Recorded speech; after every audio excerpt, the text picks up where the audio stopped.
What's up, guys? In this video, I'm going to take a look at some intermediate scratching techniques and the combinations behind them. I like to show you a non-fader scratch technique, which is known as the tear. Again, with this technique, we are not going to use our crossfader. It's going to be focused primarily on our record hand technique. First thing you want to do is to make sure that you are queued up to the very beginning of your sample and placing your hand in a 9 o'clock position on your turntable or on your platter. With the tear scratch, you're going to institute 3 motions to get 3 sounds. Your first motion will be a full forward motion on the entire sample. Your second and third motion will be focused on your rewind motion on your record, but you're going to split them into 2 pieces, thus giving you 3 full sounds. Again, 1 sound forward, and 2 sounds on your pullback motion.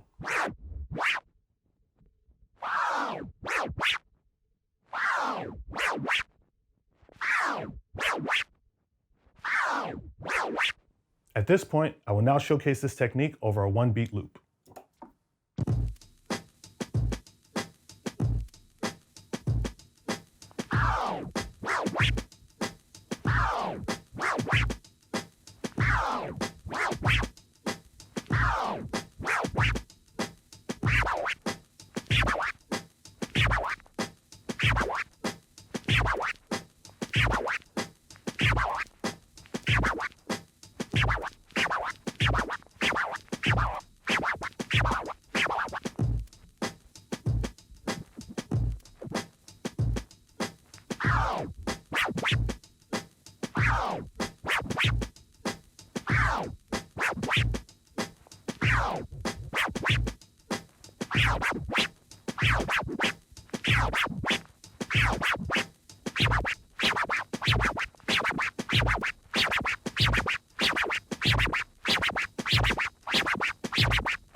The next technique I'd like to show you is what's known as a chirp scratch. Now, this scratch is going to be very different than the other scratches utilizing our crossfader that we've covered so far.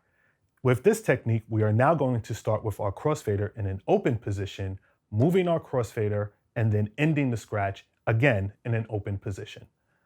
For our record motion, we are going to utilize a very short, quick forward motion and a short, quick forward backward motion.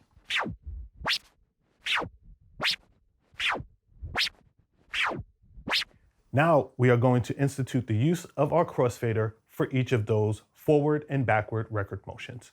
Again, starting with the beginning of our sample and our crossfader in the open position, I'm going to close my fader and push my record forward at the same time.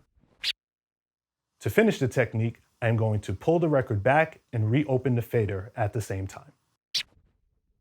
With the chirp scratch, you are getting 2 distinct sounds forward and backward.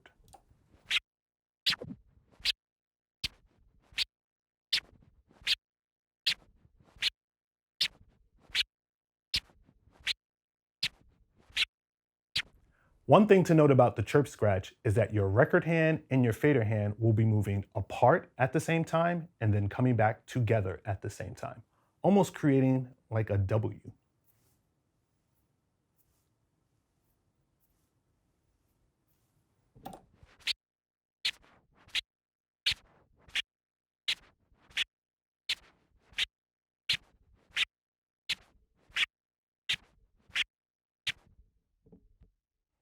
Now let's utilize this technique over a 1-bar loop.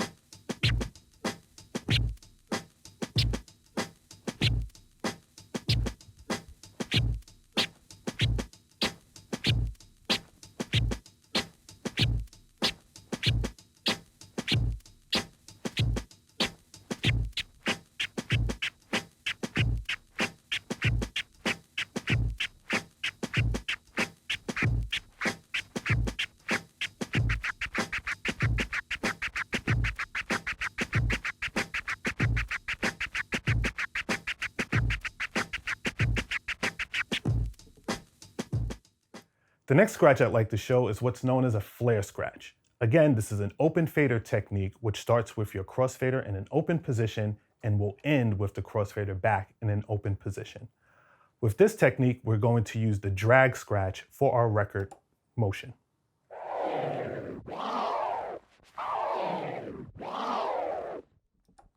Now, with the drag scratch, we are getting one motion forward and one motion back, creating two sounds, 1 and 2.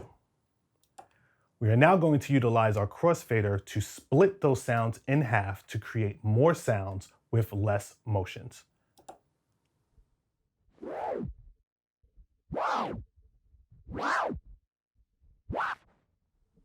In essence, we are now going to get 4 sounds for 2 clicks of our crossfader. Once again, as I move the record forward, we are going to hear the first sound. I'm going to then close my fader as I'm traveling forward and then reopen my fader for the second sound. For my third sound, I will begin to pull the record back, close the fader as I'm moving the record backwards, and then reopen the fader for the fourth sound. 1, 2, 3, 4. 1, 2, 3, 4.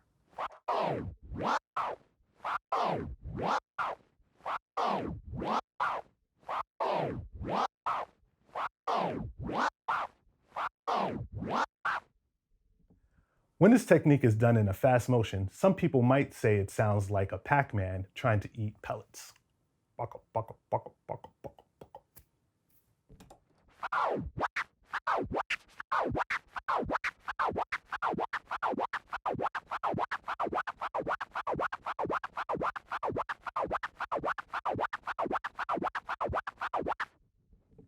Now let's try this technique over a 1-bar loop.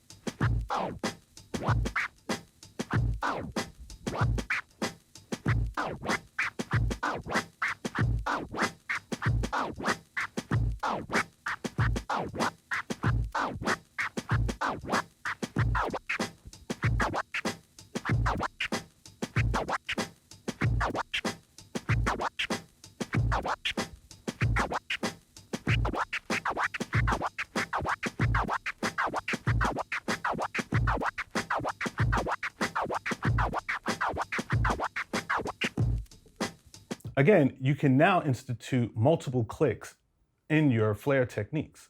For instance, if you do 2 clicks forward and backward, you will now produce 3 sounds from a forward position and 3 sounds from a back position, getting you a total of 6 sounds and creating what's known as a 2-click flare.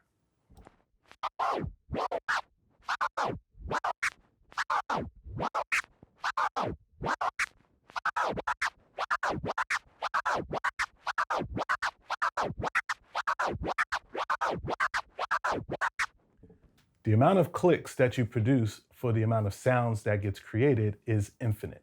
You can do 9 clicks and get a 10-click flare.